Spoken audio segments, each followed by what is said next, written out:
Mga kapatid, ako po si Gerard de la Peña, ang Business and Transportation Reporter ng News 5.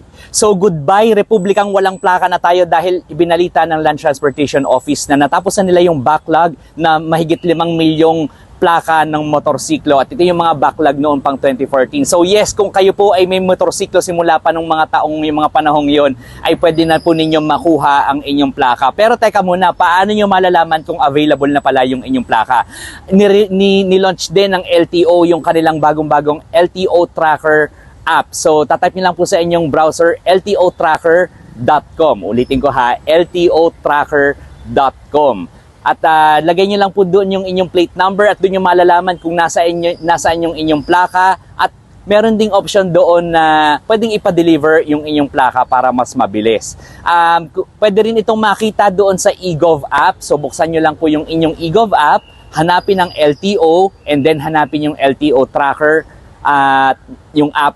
At nandoon din yun, makikita nyo yung kapareho din ng sinabi ko sa inyo kanina lamang. So bukod po dito ay nireport din ng LTO na may mga nahuli silang 4 na lalaki na sangkot sa paggawa ng mga pekeng plaka dyan po sa Bulacan. So nagkaroon ng entrapment operation, merong bumili, may asset ng LTO na bumili ng plaka worth mahigit 1,000 pesos ang isa. Isa tunay na buhay, mahigit 400 pesos lang ang bawat isa nito. So wag daw po tayong bibili ng mga ganitong peking plaka, lalong-lalo na yung mga ino-offer sa social media.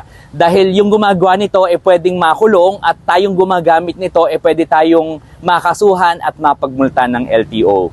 So ingat po sa pagmamaneho mga kapatid.